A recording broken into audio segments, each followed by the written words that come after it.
सब तो पहले अस्सलाम वालेकुम सारे दोस्तों यार भरावां नूं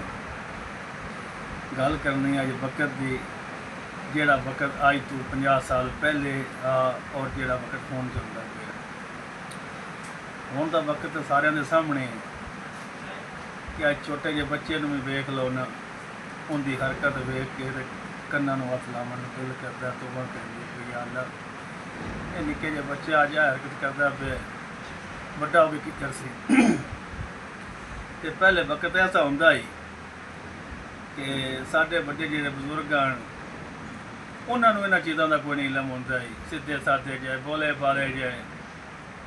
ਅਸੀਂ ਜਿਹੜੇ ਵਕਤ 'ਚ ਗੁਜ਼ਰ ਕੇ ਆਏ ਆ ਬਚਪਨ ਸਾਡਾ ਜਿਹੜਾ ਗੁਜ਼ਰਿਆ ਉਹਦੇ ਵਿੱਚ ਵੀ ਸਾਨੂੰ ਇਹਨਾਂ ਚੀਜ਼ਾਂ ਦਾ ਨਹੀਂ ਸੀ ਪਤਾ ਇਹ ਗੱਲ ਤੁਹਾਨੂੰ ਸੁਣਾਉਣੀ ਹੈ ਕਿ ਜਿਹੜੇ ਬਜ਼ੁਰਗ ਹਨ ਉਹ ਇਤਨੇ ਬੋਲੇ ਬਾਲੇ ਹੁੰਦੇ ਹਨ कि ਜਿਹੜੀਆਂ ਵੱਡੀਆਂ ਬੱਸਾਂ ਜਦੋਂ ਚੱਲੀਆਂ ਨਾ ਤੇ ਬਜ਼ੁਰਗ ਮੁੜ ਜਿਹੜੇ ਆਣ ਵੱਡੇ ਬੁਢੇਰੇ ਆਣ ਤੇ ਇੱਕ ਮਾਈ ਸ਼ਹਿਰ ਗਈ ਕਿਸੇ ਕੰਮ ਵਾਸਤੇ ਤੇ ਉਦੋਂ ਜਦੋਂ ਵਾਪਸ ਆਉਣ ਲੱਗੀ ਨਾ ਜਦੋਂ ਇਹਦੋਂ ਗਈ ਉਦੋਂ ਤੁਹਾਨੂੰ ਕੋਈ ਸੀਟ ਸਾਟ ਲੱਭ ਗਈ ਆ ਮਤਲਬ ਸੌਖੀ ਹੋ ਕੇ ਚਲੇ ਗਈ ਜਦੋਂ ਉਦੋਂ ਕੋਈ ਦਾ ਕੰਮ ਆ ਉਹ ਕਰਕੇ ਵੀ ਪਿਛਾਂ ਹਟੀ ਤੇ ਜਿਹੜੀ ਬੱਸ ਉਹਨਾਂ ਦੇ ਘਰ ਨੂੰ ਪਿੰਡ ਨੂੰ ਜਾਂਦੀ ਆ ਉਸੇ बड़ी ते बस फुल हुण हर सीट जेड़ी आई कोई सीट वेली कोई ना है माई ने सारी बस दे विच निगाह मारी ते आखे उसकी सीट हुण पावां मैं किथे है पिछां नूं पासे च गई कोई ना खाली सीट ते सी अगां नूं गई ना ते सीट सिर्फ खाली पई है ड्राइवर आए अच्छा माई ने आख्या भी आ एक चलो अल्लाह कीता लभ गई है वो ड्राइवर आई सीट ते बैठ गई सही हुण खैर उन्होंने विचों कुछ बंदियां कुछ औरतां आख्या भी ये सीट ड्राइवर दी है मां जी तो तू इस ते ना पाओ लै हो सके ड्राइवर दी है ड्राइवर मुल ली हुई है सीट ड्राइवर किसी और ते बह जसी खैर वो बह गई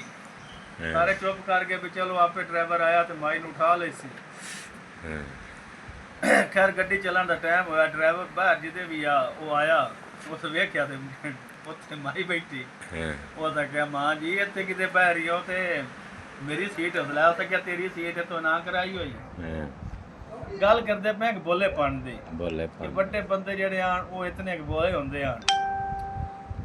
अच्छा वो सानू आख्या कि मां गल है कि ये तू इहदी कर भी तू ठीक पर आउंदे साइड ते हो भी मैं इत्थे बह के गड्डी चलानी है हो सकिया तो इत्थे बह के चलाउणी किसी होर दे बह के चला ला इत्थे बह के तो चलाउणी है माई भोली सी माई भोली आई माई एक भोली नहीं वो तो वक्त ही ऐसा यार मतलब जेडे साडे बुजुर्ग गुजर गए ने ना वो भोले ही ही सन आ जेडियां हुण दियां चलाकियां ते हुण में जो कुछ हो रहा है सारा सामने ही है ये उन्हां दे विच नहीं सी एवें गल किस्सा मुख्तसर है भी हुण वक्त जेड़ा है बड़ा तेज आ गया ते अल्लाह पाक हर नूं हिदायत देवे हर दे बच्चियां नूं हिदायत देवे